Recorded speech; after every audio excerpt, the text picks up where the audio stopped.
This is Jamila Blue, and I am a transformational coach. You can learn about my coaching program by going to my website, jamilablue.com, and check out my 12-week coaching program, Elevate Your Essence. So today, I wanted to talk about how so many of us, and I've definitely have gone through this myself over the years, and that is this vicious circle that we have that we continue to play out in our mind of this never-ending loop of pain and trauma, those who have wronged us, the things that someone said and how much it bothered us, or how what happened to me wasn't fair, or, how dare this person do this thing to me. Being able to recognize that we are hanging out in this place of victim or saboteur or prostitute or inner child. These are Carolyn Myss talks about these as archetypes that we all have. And when we're coming from this place of our first, second, and third chakra, this is the place where they live. The saboteur, the inner child, the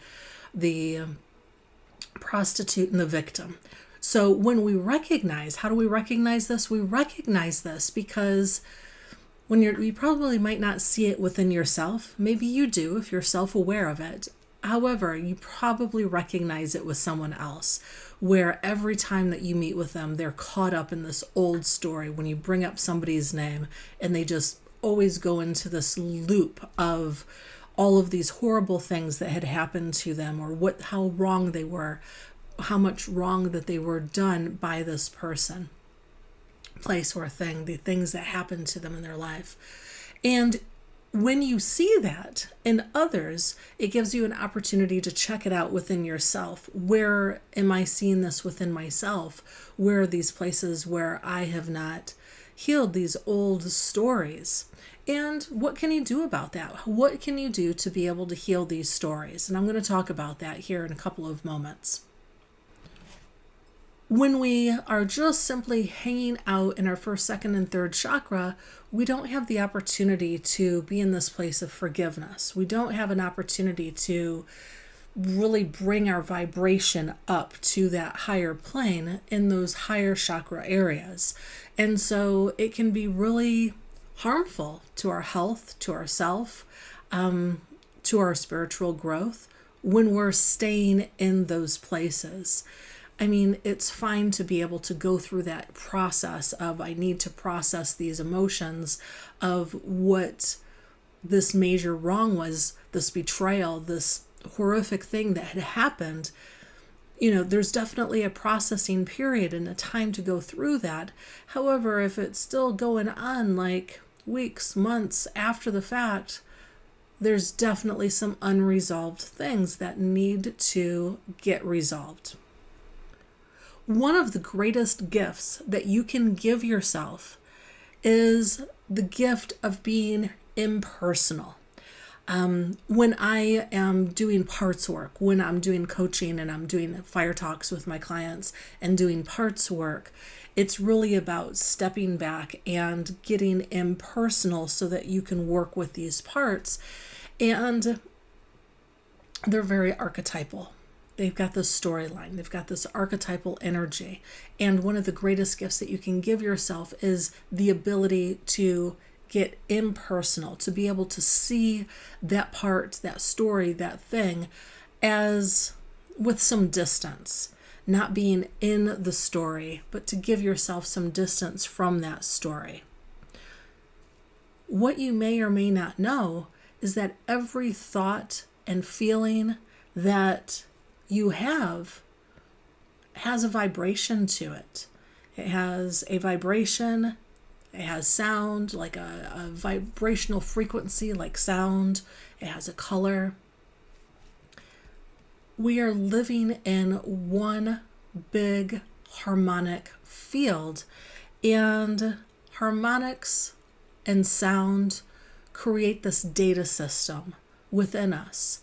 So you might think that somebody's more intuitive than you, but we are all we are all part of this big data system. And when we recognize the patterns, these data patterns that we have, that others have, with this sense of impersonal witnessing point of view, we can see it for what it is, and then we can work with it. Up until that point, and if we're not impersonal, if we don't have that space, we're not going to be able to work with it. So it's really important to be able to see that pattern, to see that data pattern. And that's how we recognize, that's how like medical intuitives and highly intuitive people recognize what's going on in someone's energy system, is they're able to get a sense of those data patterns that we all carry. It's just about recognizing them so that we can interpret them for what they are. So we all have that ability. So I talked about the first, second, and third chakra in this place of where the victim, saboteur, prostitute, and inner child live. It's really that fourth chakra. I love visualizing the fourth chakra, seeing the representation of it as an hourglass. It's like that center point within our chakra system where, like anytime that we have a thought or a feeling, it comes down and it comes back up. So it's going down through our chakras, and then comes back up through our chakras, and we move forward however we move forward through it. So everything that we process goes through our chakra system a couple of times, and that fourth chakra is that center place, and it's that place of forgiveness. When we can take a look at the shit that we've gone through and that people have put us through, regardless of how horrific it is. Some of us have incredibly horrific stories and things that have been done that could seem unforgivable. And we ask why? Why did this happen? How could this have happened? We are only hurting ourselves by holding on to all of that pain and that trauma. Until we can get that through that fourth chakra, which allows that forgiveness. And the only way that we're going to forgive those things, those stories, those people, is by having some space and to decide to not take it personally. It's so easy to just simply stay in that pain, to just stay in that never-ending loop of frustration and reliving that story each and every time that you think about it. It's just this continuous loop. Anytime that you just think of whatever may have happened, that storyline. This thing happened when I was 9. This happened at Christmas. I can never enjoy Christmas or the holidays because these things happened. If we stay within that story loop, we're continuing to stay in pain and trauma. We're not giving ourselves a chance to move beyond that. So how do we move beyond it? Like I said, by looking at it, by seeing it as a part of you, and to be able to give yourself some space from it. You must make a decision to not allow this thing to rule and control your life any longer. Your life is worth more than that. It's worth living. It's worth moving past all of the pain and the hatred that we might carry.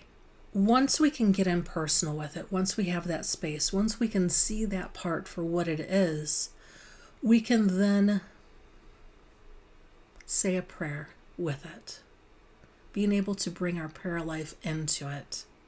Because when we hang out with why did this happen, how much it was just, how unfair it was, what was the justice in it, all of those things, that's still staying in our first, second, and third chakra. We're not moving out of that place. We're not allowing ourselves to evolve beyond, because that's what those 3 chakras do. They have to know why. They can't move past it until they have a why. And most likely you're never going to have a why. So do yourself a favor. and allow yourself to live and decide to move past that pain and trauma by having that mystical experience of separation, seeing it, witnessing it, and praying with it. By doing this with each of these stories of pain and trauma that you have in your life, it'll allow you to heal. You'll be able to move forward in your life in a way that you may have never imagined. And you are so worth it. Give yourself this gift.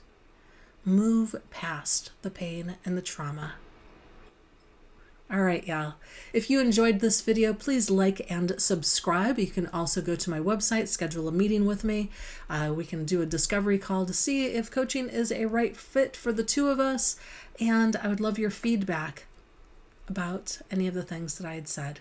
You all have a great day. Until next time, see ya.